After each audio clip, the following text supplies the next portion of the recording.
Everyone, मैं आशा करती हूँ आप सभी ठीक होंगे। मैं काजल धामी आप सभी का स्वागत करती हूँ। आज के सेशन में मैं आप लोगों के लिए सीटैट साइंस एनसीईआरटी सीरीज यहाँ पे कंटिन्यू करूंगी। और यदि आप सीटैट 2025 की यहाँ पे तैयारी कर रहे हैं तो ये वीडियो सीरीज आप लोगों को बहुत मदद करने वाली है। और आज के सेशन में हम इलेक्ट्रिसिटी चैप्टर को कंटिन्यू करेंगे, जिसके अंदर मैं आप लोगों के साथ डे 21 यहाँ पे डिस्कस कर रही हूँ, जिसमें हम इलेक्ट्रिक सर्किट को यहाँ पे कवर करने वाले हैं। इलेक्ट्रिक सर्किट से रिलेटेड जो भी इंपॉर्टेंट टर्म है, जो भी इंपॉर्टेंट कॉन्सेप्ट है, वो हम कवर करेंगे। साथ ही साथ इस टॉपिक से रिलेटेड जो आपके एग्जामिनर ने प्रीवियस ईयर क्वेश्चन पूछे हैं, चाहे वो रीसेंट पेपर में हो, चाहे वो आपके प्रीवियस ईयर में हो, वो मैं आपके साथ यहाँ पे कवर करने वाली हूँ। और अगर आपको आज की वीडियो यहाँ पे पसंद आती है तो इससे पहले का कंटेंट देखने के लिए आपको कमेंट सेक्शन में यहाँ पे टेलीग्राम ग्रुप का लिंक और साइंस और मैथ्स की प्लेलिस्ट मिल जाएगी। आप इन वीडियो सीरीज को जरूर देखिएगा, आपका जो बेसिक कॉन्सेप्ट है वो यहाँ पे स्ट्रॉन्ग होगा। इसके अलावा इसके आगे की क्लासेस की अगर हम बात करें तो मैं आप लोगों के साथ सीटैट साइंस की जो यहाँ पे क्लासेस शेयर करती हूँ, ये आप लोगों की होती है मंडे, वेंसडे और फ्राइडे को। और जो मैथ्स की आप लोगों की क्लासेस होती है वे होती है आपकी ट्यूसडे, थर्सडे, सैटरडे को। अगर आप चाहें तो इन क्लासेस को देख सकते हैं, जिससे आप लोग अपना कंटेंट जो है यहाँ पे स्ट्रॉन्ग कर पाएंगे। साथ ही साथ यदि आप पेपर 2 की तैयारी कर रहे हैं, मैथ साइंस बैकग्राउंड से हैं और अभी आप बिगनर हैं या फिर 2 से 3 अटेम्प्ट दे दिया बट आपका स्कोर इंक्रीज नहीं हो रहा, तो आप लोग चाहें तो मेरे थ्रू लिखे हुए हैंड रिटन नोट्स यहाँ पे परचेज कर सकते हैं, जिसमें आपको complete NCERT content, previous year question, pedagogy, सारी चीजें एक साथ कंबाइंड फॉर्म में मिलेगा, वो भी एग्जाम ओरिएंटेड।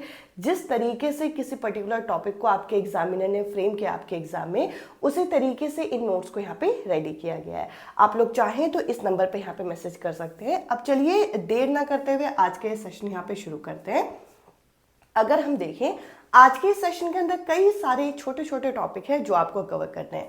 सबसे पहले अगर मैं आप लोगों से डिस्कस करूं कि विद्युत परिपथ यानी कि इलेक्ट्रिक सर्किट क्या होता है, तो देखिए इलेक्ट्रिक सर्किट पूरा का पूरा एक ऐसा आपका एक तरीके से डिवाइस कह सकते हैं, एक ऐसा पूरा का पूरा सिस्टम कह सकते हैं, जिसमें कई सारी चीजें आपस में कंबाइन होकर एक पूरा सर्किट तैयार करती है।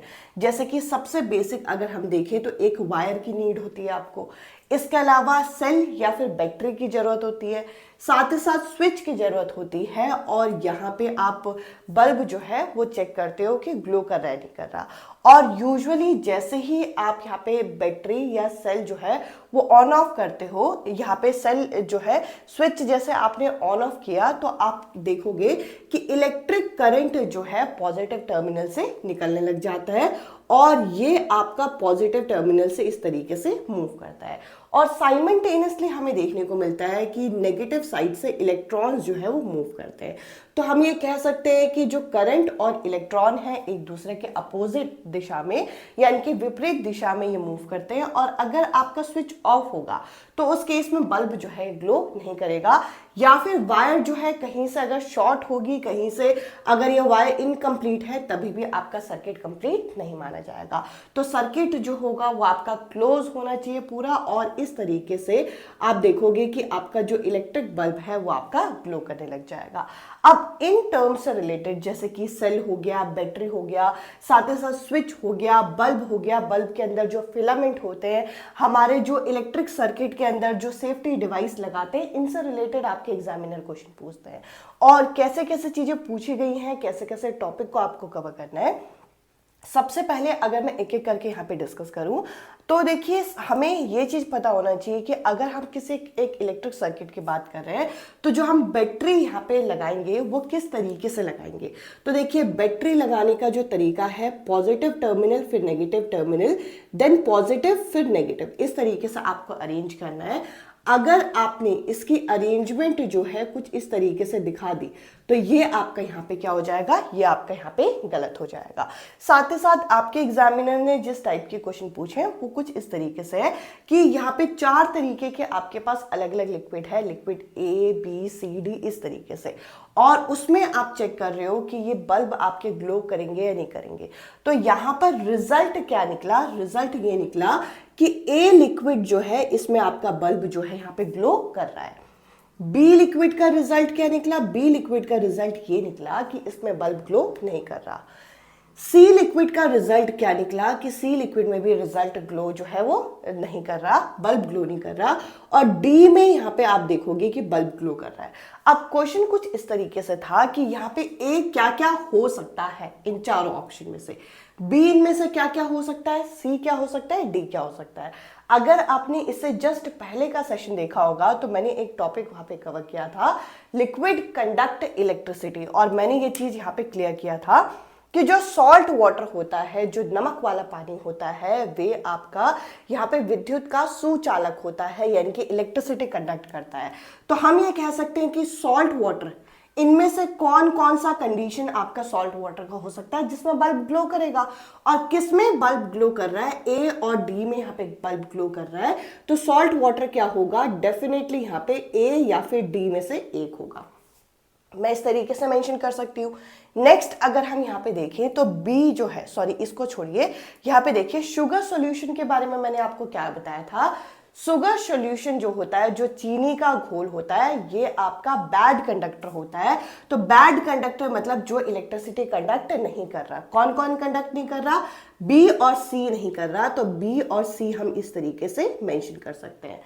इसके अलावा जो डिस्टिल्ड वाटर होता है, हाँ अगर आप इसमें नमक मिलाओगे तब ये इलेक्ट्रिसिटी कंडक्ट करेगा, बट अगर सिर्फ डिस्टिल्ड वाटर दे रखा है तब इस केस में इलेक्ट्रिसिटी कंडक्ट नहीं करेगा, यानी कि बी एंड सी जो है ये आपका यहाँ पे हो सकता है, मतलब बी या सी में से एक।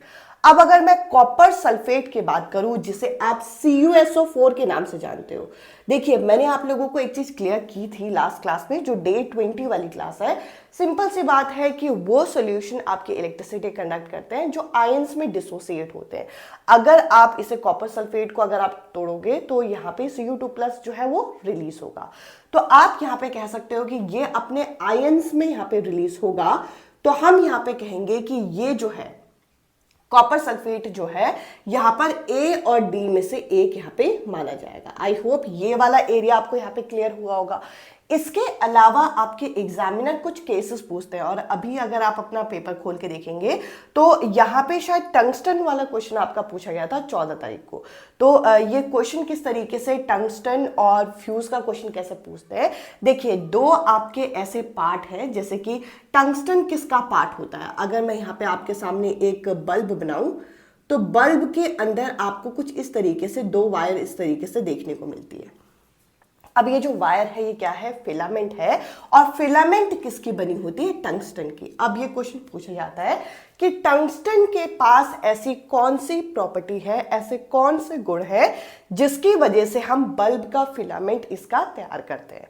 तो आपको ये दो प्रॉपर्टी यहाँ पे याद ही कर लेनी है कि इसमें देखने को क्या मिलता है। ये देखिए सिंपल सी बात है कि बल्ब ग्लो कैसे करता है, तो आप कहेंगे कि इसका फिलामेंट जो है जितना तेज जलेगा उतना तेज आपका बल्ब ग्लो करेगा। तो आप यहाँ पे ये आंसर देंगे कि इसका जो फिलामेंट होता है, इसका जो मेल्टिंग पॉइंट होता है ये काफ़ी हाई होता है, यानी कि ये काफ़ी ज़्यादा टेम्परेचर भी क्या कर लेता है, एब्जॉर्ब कर लेता है। तो इस वजह से ये ज़्यादा ग्लो करता है। और साथ ही साथ इसका जो रेजिस्टेंस, जो मैंने आप लोगों के साथ प्रतिरोधक डिस्कस किया था इससे पहले के 2 सेशन में, वो भी इसका क्या होता है, हाई होता है। तो इन 2 प्रॉपर्टी की वजह से हम यहाँ पे जो बल्ब का जो फिलामेंट होता है वो किसका बनाते हैं, टंगस्टन का बनाते हैं। अगला अगर हम यहाँ पे देखें तो देखिए हमारे इलेक्ट्रिक सर्किट में ही एक डिवाइस यूज करते हैं हम, जिसको हम सेफ्टी डिवाइस के फॉर्म में यूज करते हैं। मतलब कभी भी अगर ओवरलोडिंग हो गई, शॉर्ट सर्किटिंग हो गई, तो ऐसे केसेस में यहाँ पे फ्यूज जो होता है ये क्या करता है, हमारी डिवाइस को सेव करने का काम करता है। अब आप कहोगे कैसे सेव करता है, तो देखिए पहले के टाइम में फ्यूज जो है लगाए जाते थे। फ्यूज का शेप कुछ इस तरीके से होता था, और ये आपके जो यहाँ पे हम लोगों का जो पूरा स्विच बोर्ड होता है वहां पे लगा होता था। अब ये जो फ्यूज होता है ये करता क्या था कि अगर मान लो कभी ओवरलोडिंग हो गई करंट की, तो ये क्या करेगा, ये खुद अपने आप को डैमेज कर देगा, और खुद अपने आप को डैमेज करके आपके इलेक्ट्रिक सर्किट को ब्लॉक कर देगा, यानी कि जो लाइट है आपके घर की चली जाएगी। उससे फायदा क्या होगा, उससे फायदा ये होगा कि जो आपके अप्लायंसेस थे, फ्रिज हो गया, टीवी हो गया, वो सब डैमेज होने से बच जाएंगे। तो देखिए यहां पर इसकी भी क्या प्रॉपर्टी होती है, इसका जो मेल्टिंग पॉइंट होता है ये यहाँ पे लो होता है, ये याद रखना है, क्या लो है क्या हाई है। और इसके रेजिस्टेंस की बात करें तो इसका रेजिस्टेंस भी यहाँ पे क्या है, हाई है। अब एक सवाल ये भी हमारे सामने उठता है कि अगर हम फ्यूज जो है घरों में यूज कर रहे हैं और फ्यूज अपने आप को डैमेज कर रहा है तो हमें तो फ्यूज को बार बार रिप्लेस करना पड़ेगा। तो फ्यूज की जगह आजकल हम लोगों के घरों में क्या यूज किया जाता है, फ्यूज की जगह हमारे घरों में आजकल MCB यूज किया जाता है, मिनिएचर सर्किट ब्रेकर। आप लोगों ने अपने घरों के स्विच बोर्ड में देखा होगा, ये ऑन ऑफ वाला पॉइंट होता है। इसे नीचे कर दो ये ऑफ हो जाएगा, इसे ऊपर कर दो ये ऑन हो जाएगा। और कभी भी अगर करंट की ओवरलोडिंग हो जाए तो क्या होगा, ये अपने आप ही डाउन हो जाते हैं। ये अगर डाउन होंगे तो आपके घर की लाइट जो है वो चली जाएगी और साथ ही साथ आपका घर जो है एक तरीके से सेफ हो जाएगा। इसको रिप्लेस करने की जरूरत होती नहीं है। हाँ, कुछ पर्टिकुलर टाइम के बाद अगर ये कुछ डैमेज हो गया तो वो रिप्लेस करने की जरूरत होती है, पर बार बार इसको रिप्लेस करने की जरूरत नहीं होती। तो ये प्रॉपर्टी आपको पता होनी चाहिए। अब आगे अगर हम बात करें, अगर मैं इलेक्ट्रिक सर्किट की बात करूं तो इसमें हम स्विच भी यूज करते हैं। ये स्विच का क्या काम है, स्विच अगर आप देखते हो, अगर स्विच ऑन होगा मतलब लाइट अगर आपने ऑन की तो बल्ब क्या करेगा, यहाँ पे जो आपका बल्ब है यहाँ पे बल्ब हो गया या कोई भी इलेक्ट्रिक अप्लायंस हो गया, ये आपका ग्लो करेगा। अगर स्विच ऑफ होगा तो क्या होगा, स्विच ऑफ जब होता है तो ये है आपके स्विच के दो आपके टर्मिनल। अगर ये स्विच ऑफ है तो इसके बीच में अब आ जाएगा यहाँ पे एयर गैप। अब ये एयर गैप करेगा क्या, अब मान के चलिए ये एक पॉइंट है, ये एक पॉइंट है। अब ये एयर गैप अगर इसके बीच में आ गया तो एयर गैप क्या करेगा, इलेक्ट्रिक करंट को आगे नहीं जाने देगा। और इलेक्ट्रिक करंट को आगे नहीं जाने देगा तो सर्किट जो है इनकम्प्लीट रहेगा। इन शॉर्ट कहने का क्या मतलब है, ये एयर गैप क्या होता है, ये आपका बैड कंडक्टर होता है। और बैड कंडक्टर होने की वजह से ये आपके घरों की लाइट जो है उस समय ग्लो नहीं करेगी। ये क्वेश्चन आपके एग्जामिनर ने ऑलरेडी पूछा हुआ है।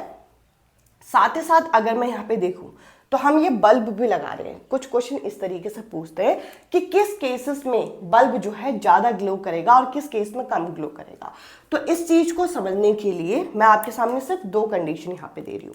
एक कंडीशन मैंने दे दी कि आप दो बल्ब के साथ एक सेल लगा रहे हो। दूसरी कंडीशन मैं दे रही हूं कि एक बल्ब के साथ दो सेल लगा रहे हो। हाँ जी, अब बताइए कि किस केस में आपका बल्ब जो है ज्यादा ग्लो करेगा। यहां देखिए फर्स्ट केस में दो बल्ब है, दोनों बल्ब को बेचारों को ग्लो करना है और इनको सिर्फ और सिर्फ कितने सेल मिल रहे हैं, एक सेल मिल रहा है। तो एक सेल क्या करेगा, यहाँ पे इलेक्ट्रिक करंट तो देगा बट यहाँ पे ब्राइट नहीं होगा। तो ये वाला केस आपका नहीं माना जाएगा। अगर हम दो सेल यूज कर रहे हैं और दो सेल को यहाँ पे दो सेल जो है वो इलेक्ट्रिक करंट पास कर रहे हैं सिर्फ एक बल्ब को, तो ये आपका क्या होगा, ये आपका यहाँ पे ब्राइट यहाँ पे ग्लो करेगा। आई होप इस तरीके का केस अगर आपके एग्जामिनर ने पूछा तो आप इजीली यहाँ पे कर पाएंगे। अब इसके अलावा अगर हम देखें तो हमारे इलेक्ट्रिक सर्किट में सेल या फिर बैटरी भी होते हैं। अगर हम यहाँ पे सेल की बात करें तो देखिए सेल की अगर हम कुछ बेसिक चीज़ों की यहाँ पे बात करते हैं तो आपको यहाँ पे पता होना चाहिए कि हमारे पर्टिकुलर जो सेल होता है इसके अंदर लेयरिंग किस तरीके से होती है। अगर आप एक सेल देखते हो, यूजुअली एक छोटा सा सेल देख रहे हो, तो उसके बाहर वाला जो लेयर होता है वो होता है आपका जिंक का लेयर और अंदर सबसे अंदर वाला जो पार्ट होता है वो होता है ग्रेफाइट की रॉड। और जिंक के लेयर और ग्रेफाइट के रॉड को एक पेस्ट सेपरेट करती है जो कि क्या है यहाँ पे अमोनियम क्लोराइड और यहाँ पे MnO2। तो ये आपका एक पेस्ट है जो इन दोनों को यहाँ पे सेपरेट करती है, जो बेसिकली इलेक्ट्रिक करंट यहाँ पे पास करने का काम करते हैं। अब जैसे मैंने बताया कि सेल जो है आप किस तरीके से अरेंज करेंगे, पॉजिटिव नेगेटिव पॉजिटिव नेगेटिव, आप इस तरीके से अरेंजमेंट करेंगे सेल का, वो मैंने स्टार्टिंग में आपको बता दिया था। अब इसके अलावा अब क्योंकि हमने यहाँ पे बल्ब की बात कर ली, बल्ब के अंदर फिलामेंट होता है, फिलामेंट कैसा होना चाहिए, हमने सेल की बात कर ली, सेल को जोड़ के हमने बैटरी बना दिया, हमने स्विच की यहाँ पे बात कर दी, हमने बल्ब की इंडिविजुअल बात कर दी, हमने इसकी बात की नहीं जिन सबसे कनेक्ट होके ये आपका पूरा सर्किट बना। इन सबसे कनेक्ट होके यानी कि वायर से कनेक्ट होके तो बन रहा है। अगर वायर ही आपके पास ना हो पूरा सफिशिएंट तो यहाँ पे आपका सर्किट कैसे कंप्लीट होगा, सिंपल सी बात है। तो आप यहाँ पे कहोगे कि हमें भाई वायर कैसे चाहिए, आपको कुछ केसेस दे दिया जाता है कि आपके पास वायर की शॉर्टेज है, वायर आपके पास यहाँ पे कम है, तो आप यहाँ पे इनमें से क्या चीज़ यूज़ करोगे? तो कभी भी हम कोई धागा तो यूज़ नहीं करेंगे, रबर की पाइप जो है बैड कंडक्टर होता है ये यूज़ नहीं करेंगे, ग्लास की रॉड यूज़ नहीं करेंगे, हम यहाँ पे स्टील के वायर यहाँ पे या मेटल का कोई पर्टिकुलर मेटल जो है वो यूज़ कर सकते हैं, जो कि क्या करेगा, आपके सर्किट को यहाँ पे कंप्लीट करने का काम करेगा। तो देखिए, मैंने आप लोगों के साथ आज इलेक्ट्रिक सर्किट से रिलेटेड जो इंपॉर्टेंट टर्मिनोलॉजी होती है, जो जो चीज़ें आपके एग्जामिनर जिस तरीके से पूछते हैं, वो मैंने अभी आपके साथ डिस्कस किया। अब मैं आप लोगों के साथ यहाँ पे प्रीवियस ईयर क्वेश्चन जो है वो डिस्कस कर रही हूँ, और मैं पूरी तरीके से कोशिश करूंगी कि जो आपके अभी रिसेंट क्वेश्चन है वो, और साथ ही साथ जो आपके प्रीवियस ईयर में पूछे गए वो सारी चीज़ें यहाँ पे कवर करूँ। अब चलिए, मैं आप लोगों के साथ यहाँ पे प्रीवियस ईयर क्वेश्चन यहाँ डिस्कस करती हूँ, और मैं उम्मीद करूंगी कि आज का ये सेशन आपको पसंद आया होगा। अब मैं आप लोगों के साथ आज के इस सेशन के प्रीवियस ईयर क्वेश्चन यहाँ पे डिस्कस करूंगी। ये जो क्वेश्चन आपको यहाँ पे स्क्रीन में दिख रहा है, ये यहाँ पे 15 दिसंबर 2024 में यहाँ पे पूछा गया है। तो देखिए, रीसेंट क्वेश्चन से लेकर जो आपके प्रीवियस ईयर स्पेसिफिक क्वेश्चन है वो सभी मैं यहाँ पे कवर करूंगी। अब यहाँ पे ये जो क्वेश्चन पूछा गया है, इसके अंदर बोला गया है, which of the following would you choose for making a fuse wire. अगर आपको एक फ्यूज वायर बनाना है जो कि किस काम आता है, जो कि एक सेफ्टी डिवाइस की फॉर्म में यहाँ पे काम आता है, तो आप इनमें से क्या यहाँ पे चूज करेंगे? तो देखिए, सबसे पहले तो अभी मैंने आपको बताया था, जो आपके इलेक्ट्रिक फ्यूज होते हैं ये एक सेफ्टी डिवाइस है, जो कि जिसका रेजिस्टेंस क्या होता है, इसका रेजिस्टेंस आपका लो नहीं होता। तो दो ऑप्शन यहाँ पे पूरी तरीके से कट गए। रेजिस्टेंस क्या होगा, हाई होगा, ये तो आपको यहाँ पे क्लियर है। अब मैंने आप लोगों के साथ यहाँ पर रेजिस्टेंस के कुछ फैक्टर डिस्कस किए थे कि रेजिस्टेंस जो होता है ये डायरेक्टली प्रोपोर्शनल होता है लेंथ का, और इनवर्सली प्रोपोर्शनल होता है एरिया का। अब इस चीज़ को रिलेट करके मैं आप लोगों के साथ इसकी मोटाई यानी कि थिकनेस को यहाँ पे डिस्कस करना चाहूँगी। अगर रेजिस्टेंस ज़्यादा होगा तो एरिया क्या होगा, एरिया उसका कम होगा। क्यों? क्योंकि ये आपका इन्वर्स रिलेशन यहाँ पे रखता है। तो वायर मोटी होगी या पतली होगी, तो आप कहेंगे मोटी तो नहीं होगी। अगर वायर मोटी होती तो उसका रेजिस्टेंस कम होता। क्यों? क्योंकि रेजिस्टेंस और एरिया एक दूसरे के इन्वर्स में यहाँ पे रिलेशन रखते हैं। साथ ही साथ हमने देखा था कि इसका मेल्टिंग पॉइंट क्या होता है, इसका मेल्टिंग पॉइंट काफ़ी कम होता है। यानी कि अगर कोई भी करंट जो है ओवरलोडिंग के फॉर्म में आपके घर में आ जाए, तो ये उस चीज़ को भाप के खुद को ही डैमेज कर लेता है, और आपके इलेक्ट्रिकल अप्लायंसेस जो हैं वो सेफ हो जाते हैं। तो इस तरीके से यहाँ पे आपसे क्वेश्चन पूछा गया था, और इस क्वेश्चन का फोर्थ आंसर था। अब देखिए, यहाँ आप कहेंगे कि ये आपके अलग पैटर्न में था, तो यहाँ पे कॉन्सेप्ट वही चीज़ें हैं जो आपने पढ़ी हैं, बस लॉजिकल अंडरस्टैंडिंग को बढ़ाने के लिए इस तरीके से टेबुलर फॉर्म में क्वेश्चन दे दिया, एप्लीकेशन फॉर्म में क्वेश्चन दे देते हैं, ताकि एग्जामिनर ये चेक कर सके कि आपको नॉलेज कितनी है। अब चलिए, मैं आप लोगों के साथ नेक्स्ट क्वेश्चन यहाँ पे डिस्कस करती हूँ। अब ये जो नेक्स्ट क्वेश्चन है, इसके अंदर क्या बोल रखा है, which of the following can be use to complete the electric circuit if one runs out the connecting wire. Simple सी बात है कि आप एक इलेक्ट्रिक सर्किट बना रहे हो, और इलेक्ट्रिक सर्किट बनाते हुए यहाँ पर मान के चलिए कि इस जगह पर तार जो है वो कम पड़ जाती है, यहाँ पे तार की शॉर्टेज पड़ गई, तो सिंपल सी बात है कि आपको थोड़ी और तार चाहिए होगी। अब तार की अगर शॉर्टेज पड़ गई तो आप इनमें से क्या यूज़ करेंगे? कागज़ की पट्टी यानी कि पेपर स्ट्रिप। अब पेपर जो होता है ये तो आपका गुड कंडक्टर नहीं है, तो ये यहाँ पे होगा नहीं। रबड़ जो है ये भी आपका गुड कंडक्टर नहीं होता, और वुड, किसी को भी अगर इलेक्ट्रिक करंट लग जाए तो हम लकड़ी के ही किसी फट्टे से उसे छुड़ाने की कोशिश करते हैं। क्यों? क्योंकि ये भी गुड कंडक्टर नहीं है। आप यहाँ पे ब्लेड की मदद से उस व्यक्ति को बचा सकते हो, तो यहाँ पर जो ब्लेड है वो इस क्वेश्चन का यहाँ करेक्ट आंसर होगा। जो भी टॉपिक मैंने आज आप लोगों के साथ यहाँ पे डिस्कस किए, सभी चीज़ें यहाँ पे आप लोगों की कवर हो जाएंगी। अब देखिए, यहाँ पर ये जो नेक्स्ट क्वेश्चन है, इसमें क्या बोल रखा है, इसमें बोल रखा है कि आपको स्टेटमेंट को रीड करना है और सही आंसर को यहाँ पे चूज करना है। असर्शन क्या दे रखा है, असर्शन बोल रखा है, a switch is a source of electric current in a circuit. अब देखिए, स्विच जो है, अगर हम देखें, स्विच यहाँ पे इलेक्ट्रिक करंट का सोर्स नहीं होता है। सबसे पहले अगर स्विच इलेक्ट्रिक करंट का सोर्स होता है तो सेल और बैटरी क्या करते हैं, बेसिकली स्विच करता क्या है, स्विच एक तरीके से उस सोर्स को यानी कि पूरे सर्किट को ऑन या ऑफ करने का काम करता है।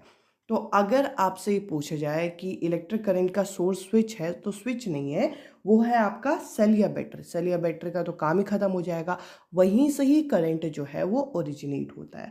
अब इसके आगे क्या बोल रखा है, when the switch is open, यानी कि स्विच अगर ऑफ होगा, the air gap between the terminal prevent the flow of electric current. ये तो मैंने आपको एक्सप्लेन भी किया था कि बेसिकली अगर स्विच के बीच में गैप आ जाए, यानी कि स्विच आपका क्या हो, ऑफ हो, तो उस केस में क्या होता है, उस केस में इलेक्ट्रिक करंट क्यों नहीं आपका पास होता है, या फिर जो लाइट है वो ऑफ क्यों हो जाती है, क्यों, क्योंकि इसके बीच में आ जाता है एयर गैप।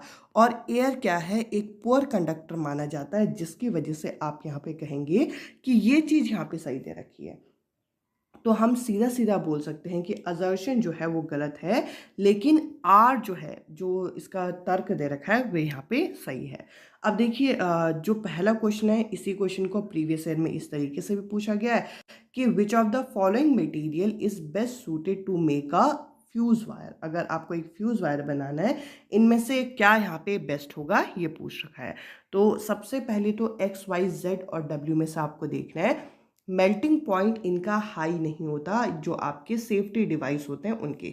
देखिए, सबसे मेन आप लोगों का जो डाउट होता है कि क्या क्वेश्चन रिपीट करते हैं, पहला क्वेश्चन और ये जो मैं क्वेश्चन डिस्कस कर रही हूँ, ये दोनों इलेक्ट्रिक फ्यूज का ही है। तो यहाँ पे एक्स और वाई तो आपका होगा नहीं। इसके अलावा अगर हम रजिस्टिविटी की बात करें, रजिस्टिविटी आपकी क्या होती है, ये होती है इसकी हाई, ना कि लो। अगर हम यहाँ पे देखें तो मटेरियल कौन सा हम यहाँ पे यूज़ करेंगे, यहाँ पे हम Z यूज़ करेंगे, जो कि एक बेस्ट मटेरियल माना जाएगा फ्यूज वायर को यहाँ पे बनाने के लिए।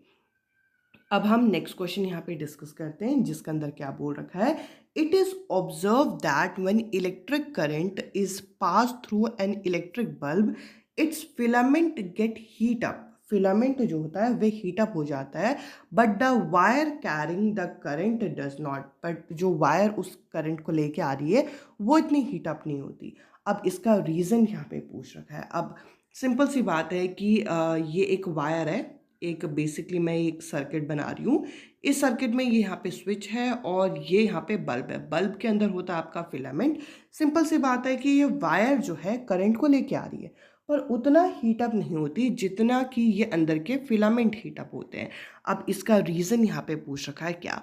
अब सिंपल सी बात है कि फिलामेंट का जो रेजिस्टेंस होता है वे आपका ज़्यादा होता है। जहाँ पे रेजिस्टेंस ज़्यादा होगा वहाँ पे सिंपल सी बात है कि वहाँ पे हीट जो है वो ज़्यादा ब्लॉक होगी। अब वायर के रेजिस्टेंस को अगर हम कंपेयर करें तो वायर का रेजिस्टेंस अभी फिलामेंट के रेजिस्टेंस के कंपैरिजन में कम होता है। तो हम यहाँ पे क्या बोलेंगे, फर्स्ट ऑप्शन बोल रखा है wire has higher resistance than filament, ये गलत है। वायर का रेजिस्टेंस फिलामेंट से कम होता है, ये यहाँ पे सही है। अब फिलामेंट जो है फ्लोरोसेंट मटेरियल की बनी है, जबकि वायर नहीं है, ऐसा कुछ हम रीज़न नहीं देंगे। और वायर का हाई मेल्टिंग पॉइंट होता है, अगर वो हाई मेल्टिंग पॉइंट होता तो पहले ही मेल्ट हो जाता है, तो ये तो कोई सेंस बनता नहीं है। तो इस हिसाब से इस क्वेश्चन का सेकंड जो ऑप्शन है ये करेक्ट आंसर है। अब हम नेक्स्ट क्वेश्चन यहाँ पे देखते हैं, जो मैंने आपका कॉन्सेप्ट भी डिस्कस किया था कि आपके पास 4 अलग अलग लिक्विड है और इनमें किसी केस में बल्ब ग्लो हो रहा है, किसी केस में बल्ब ग्लो नहीं हो रहा। तो आपको पहचानना है कि इसमें क्या करेक्ट होगा। तो देखिए, एक ही केस में क्या हो रहा है, एक ही केस में आपका बल्ब ग्लो हो रहा है। अगर एक ही केस में बल्ब ग्लो हो रहा है तो ये शुगर सॉल्यूशन और डिस्टिल वाटर नहीं हो सकता। क्यों नहीं हो सकता, क्योंकि ये आपके पुअर कंडक्टर है। और अगर ये कॉन्सेप्ट में थोड़ा भी कंफ्यूजन है तो इससे पहले वाला जस्ट सेशन आप जरूर देखिएगा, उसमें मैंने गुड कंडक्टर पुअर कंडक्टर अच्छे से एक्सप्लेन किया है। अब इसके अलावा जो बी है, बी में आपका बल्ब ग्लो नहीं हो रहा। तो बी में अगर बल्ब ग्लो नहीं हो रहा है तो यहाँ पे वो अब 2 ऑप्शन आपके बच गए, ये और ये। अगर बी में बल्ब ग्लो नहीं हो रहा तो कॉपर सल्फेट नहीं हो सकता। कॉपर सल्फेट में तो बल्ब ग्लो होता है, क्यों, क्योंकि इसके पास अपने फ्री आयंस होते हैं। तो बी में अगर बल्ब ग्लो नहीं हो रहा तो वो क्या होगा, वो होगा आपका शुगर सॉल्यूशन।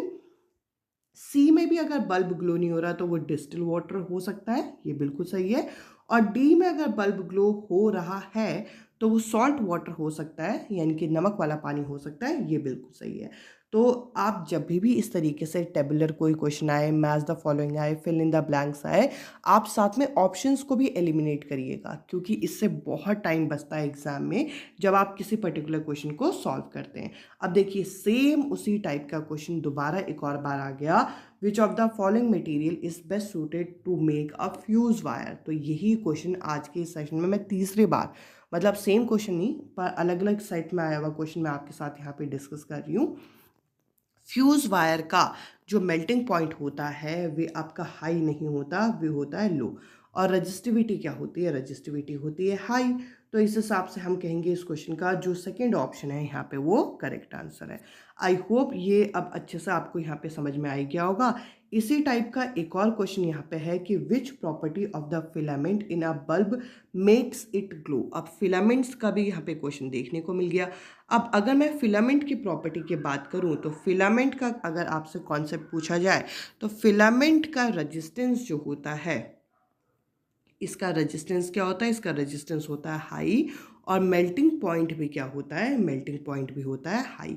तो रेजिस्टेंस लो वाले ऑप्शन को आप इस तरीके से काट दीजिए, और मेल्टिंग पॉइंट इसका काफ़ी हाई होता है। इसी वजह से फिलामेंट ज़्यादा हीट को भी यहाँ पे क्या कर सकता है? अपने में सहन कर सकता है, क्योंकि इसका मेल्टिंग पॉइंट हाई होता है। तो यहाँ पे फर्स्ट जो ऑप्शन होगा यहाँ इस क्वेश्चन का करेक्ट आंसर है।